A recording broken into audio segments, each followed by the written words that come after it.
नमस्कार भाइयों और बहनों। आज मैं कक्षा 10 के अंतर्गत अध्याय 1 विज्ञान के अंतर्गत रासायनिक अभिक्रियाएं एवं समीकरण के बारे में जानकारी दूंगा कि रासायनिक अभिक्रियाएं क्या होती हैं।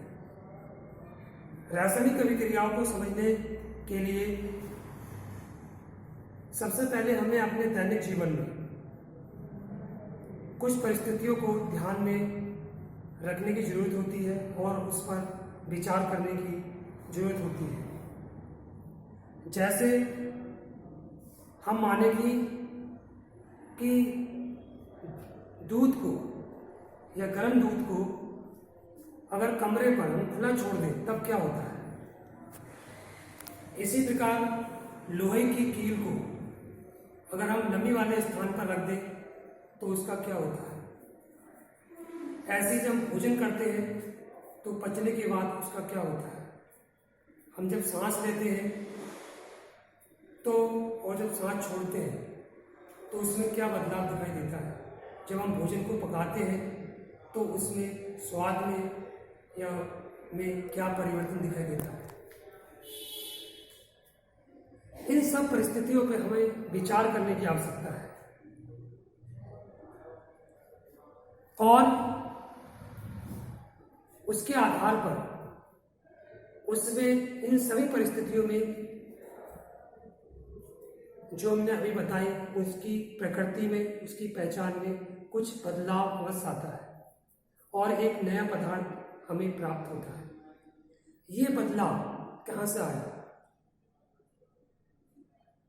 यानी इन सभी अभिक्रियाओं में एक रासायनिक अभिक्रिया हुई है। तो आज हम उसी रासायनिक अभिक्रिया के बारे में हम चर्चा करेंगे कि रासायनिक अभिक्रिया क्या है। इस आधार पे हम ये कह सकते हैं कि जब एक या एक से अधिक पदार्थ मिलकर एक नया पदार्थ बनाते हैं तो उसे रासायनिक अभिक्रिया कहते हैं। एग्जाम्पल हम यहाँ ले सकते हैं। उदाहरण के तौर पर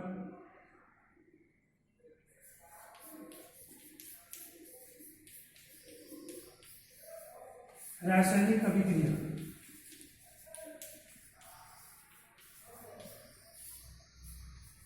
अभी मैंने इसकी आपको परिभाषा बताई।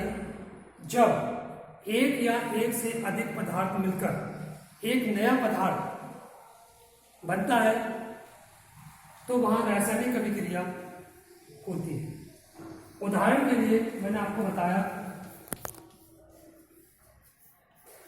मैग्नीशियम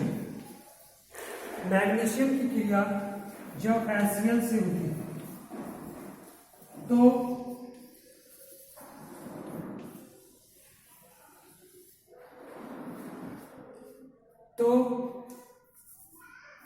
मैग्नीशियम क्लोराइड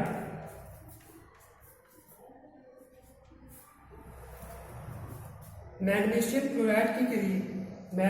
की क्रिया जो हाइड्रोक्लोरिक अम्ल से होती है तो मैग्नीशियम क्लोराइड और हाइड्रोजन गैस उत्पाद के रूप में यहाँ हमें प्राप्त होता है। मैग्नीशियम और हाइड्रोक्लोरिक अम्ल यहाँ क्या है, ये अभिकारक है। ये क्या है, अभिकारक।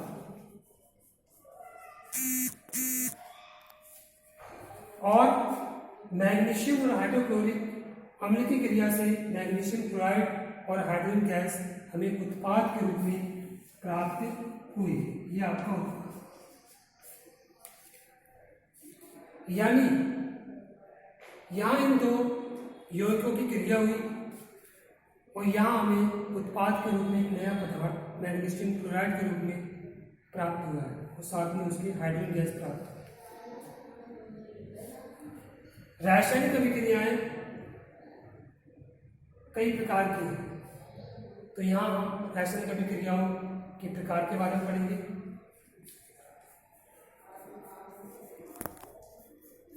रासायनिक अभिक्रियाओं के प्रकार। नंबर 1 है संयोजन,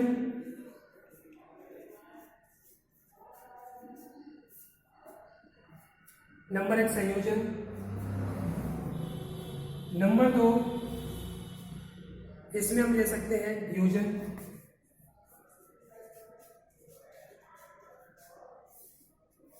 नंबर 3 विस्थापन।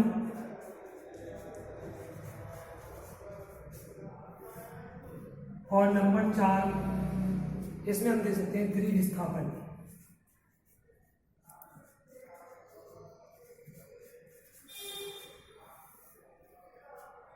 रासायनिक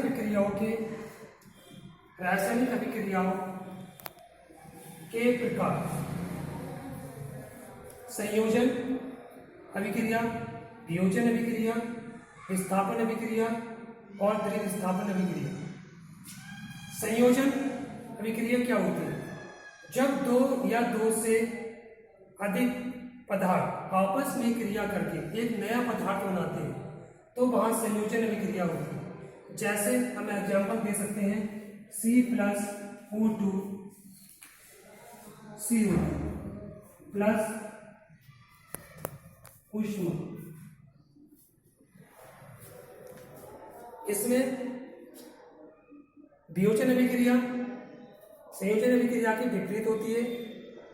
इसमें कोई एक पदार्थ अपने सरल यौगिकों में टूटकर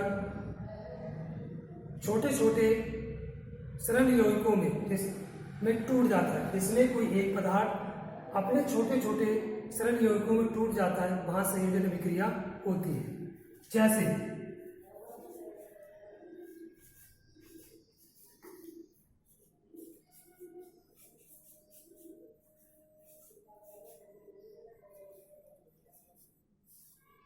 देखा आपने। इसी प्रकार से विस्थापन और द्विविस्थापन अभिक्रियाओं के बारे में मैं आपको आगे अवगत कराऊंगा। तब के लिए नमस्कार।